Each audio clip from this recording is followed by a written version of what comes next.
Buenas, aquí os presento el tercer y último vídeo aclaratorio y un poco para cerrar estos 9 pasos en la resolución del conflicto.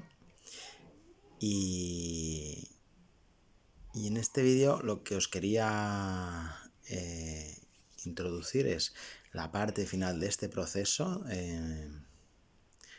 contando que dentro del ciclo tendréis una primera parte en la que va escalando el conflicto, luego llegamos a un punto álgido en el que el conflicto se hace presente de una manera muy palpable, en la que ya no hay marcha atrás, como si dijéramos, y es aquella en la que nos hace saltar, la que nos llama la atención tanto que actuamos por impulso, y luego el conflicto va desescalando hasta que al final vuelve otra vez a una base de normalidad en la que ya han pasado cosas, porque a lo largo de este conflicto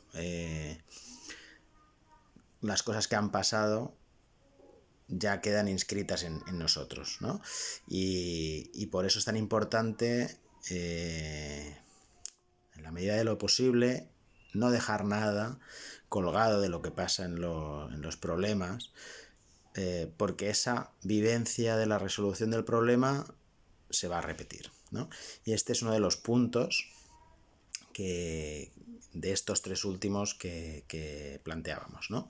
El primero de estos tres últimos puntos es volver otra vez a repisar el conflicto, pero con este nuevo recurso, con todo esto que hemos podido sacar de entender la necesidad de cada parte, de qué pide cada parte a los demás, de qué parte de uno mismo tiene que ver con resolver las cosas de una manera determinada. Entonces, con nuevos recursos se puede hacer de otra manera mucho más adecuada, en la que todo el mundo acabe sacando algo bueno. Y en el acompañamiento, ¿no? Desde qué lugar hemos hecho ese acompañamiento, cómo nos hace sentir el punto en el que intervenimos, si en tensión, si al evolucionar la resolución del conflicto cambia o nos mantenemos en el mismo estado que al principio. Ya os iréis viendo, yo creo, ¿no? Que cada uno con su experiencia, pero que esto va cambiando. Y entonces, una vez se repisa todo este conflicto, se narra, se puede verbalizar, se exterioriza y se construye con los nuevos recursos, hay algo de esta inscripción en nosotros de la resolución del conflicto que cambia. Lo que nos lleva al siguiente punto, que es volver a utilizar este nuevo recurso creado, inscrito en nuestra forma de funcionar, que ya nos ha funcionado de una manera sana y de una manera más equilibrada, volverlo a utilizar en una situación parecida, ¿no? Algo que nos ha funcionado, poder tenerlo de recurso en nuestra maleta para volverlo a introducir si es necesario. Y por último, el último punto era, en este sentido de qué ha cambiado a lo largo del conflicto en vosotros, en vosotras, es que cómo te quedas, cómo te sientes, habiendo transitado este acompañamiento con los demás. ¿Qué hay en ti de todo? ¿Qué ha quedado en ti de todo eso? Bien, un poco de esta manera es como una especie de círculo perfecto en el que la resolución del conflicto empieza de una manera que puede ir modificándose teniendo un resultado final diferente al primero, que era la pelea, el conflicto, el acabar en pelea, el castigo, etc. Bueno, una cosa muy importante que no dije al principio y que os digo ahora para finalizar es que cualquier conflicto o cualquier situación problemática solo se puede resolver si se quiere resolver. Entonces, esto es muy importante tenerlo en cuenta dependiendo de la edad de la persona que esté en el conflicto.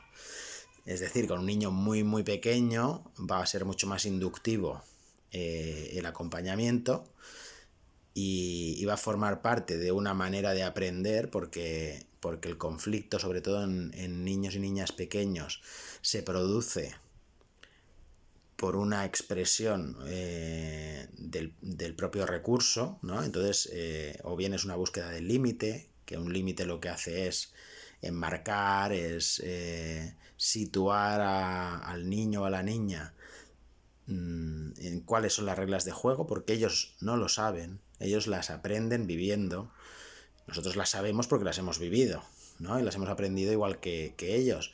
Estamos en otro momento, pero los niños es la primera vez que las viven y que las aprenden.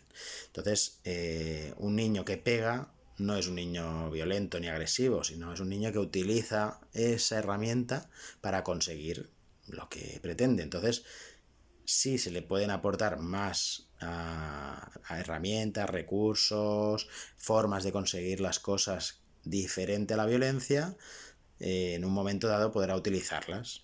Podrá utilizar la violencia, pero también podrá utilizar otras. De hecho, es muy bonito y muy mágico cuando esto pasa y ves que pasa y eres consciente de que pasa. A mí me resulta de lo más gratificante y me siento súper orgulloso, ¿no?, de ver eso. Entonces, cuando la persona es adolescente o es más adulta y, se le plantea un conflicto, también hay formas diferentes de solucionarlos y pasa por nosotros el acompañar eso. Si los adolescentes que están involucrados no quieren resolverlo o no lo quieren resolver en ese momento, entonces hay que ser consciente de que hay otras consecuencias. Puede ser un castigo más coercitivo, pues quedarse sin algo o no poder volver a hacer algo que estaban haciendo porque no están preparados para volverlo a hacer. Es un castigo, aunque no me guste esta palabra, pero es un sentido más como un castigo a lo mejor, porque sea una imposición que viene de fuera, que es una consecuencia al final y que es importante también trasladar a los adolescentes que los castigos forman parte de, bueno, de no estar preparado tampoco a asumir alternativas de resolución de conflictos. Un chaval que no se aviene, una chavala que no se aviene a resolver algo y que como adulto crees que eso no puede pasar, tienes que pararlo. Esto es evidente. Entonces, esto que digo no va en contra tampoco de que aunque esto sea así, hay que dar esa posibilidad. Y los chavales tienen que poder decidir o utilizar otras herramientas para resolver los conflictos, que no sea que alguien los detenga desde fuera. Esto es muy complicado con los chavales, con lo cual paciencia y también generosidad, porque no todo el mundo está en la misma situación, no todo el mundo parte del mismo lugar para resolver las cosas. Lo cual no quiere decir que no se pueda llegar a eso, ¿eh? Con lo cual, de hecho, es súper sano ir hacia allí y hacia ese camino de resolución. Bueno, pues dicho esto, aquí se cierra un poco esta resolución de esta explicación de cómo entendemos resolver los conflictos. Todo esto en los talleres con padres, con familias o con otros educadores, etcétera, se puede trabajar. Lo que aquí ha sido una explicación un poquito por encima, se trabaja de manera más concreta, con ejemplos propios de la persona que los trae. Todos los tenemos, o sea que es algo común y forma parte de las relaciones humanas y de la vida en general, con lo cual súper interesante vivir una experiencia de tránsito, de resolución, de este tipo, ¿no? El que muy completa, yo creo, que además al final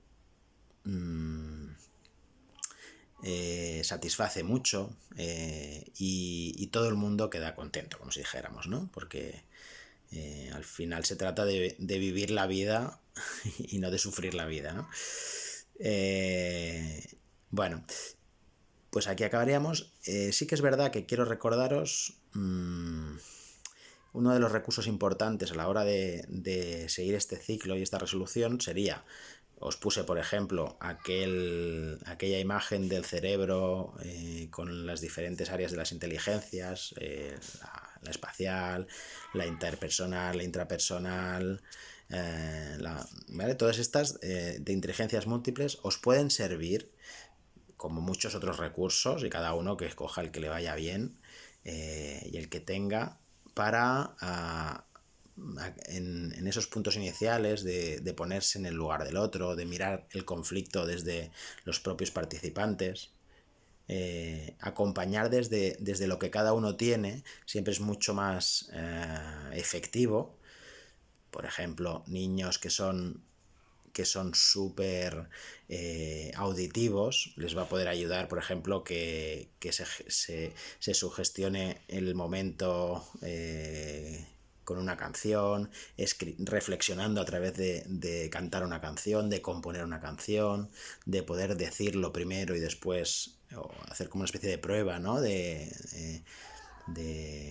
lo que le dirías al otro si estuvieras en esa situación, y luego podérselo decir. A quien sea muy que tenga mucha diálogo interno, ¿no? Pues un poco sentir en el interior lo que las palabras que utilizas, las formas que utilizas, cómo te hacen sentir a ti, si eso se puede extrapolar al otro, el que sea muy lógico, muy calculador, ¿no? Pues cuánto ganas en todo esto, de qué manera puedes estructurar el proceso. Todo esto puede ayudar muchísimo si se va introduciendo. Entonces lo ponía en aquel momento como muchos otros recursos que se pueden utilizar, intentando partir desde lo que el otro tiene ya como recurso, como punto fuerte. Y ya está, pues para finalizar esta sesión de 3 vídeos, gracias a los que lo habéis seguido, y si ha generado alguna pregunta, alguna duda nueva, o alguien se ha visto reflejado en lo que he ido explicando, pues me encantará escuchar vuestros comentarios, o si queréis aclarar alguna cosa más. Y os invito a que pues podáis ponerlo en práctica y desarrollar todo este funcionamiento que va formando parte de uno conforme más lo usas, ¿no? Y es una manera también de relación, ¿no? Porque al final lo que queremos es relacionarnos bien y estar bien. Bueno, pues nada, aquí lo dejo y hasta la próxima. Gracias, saludos.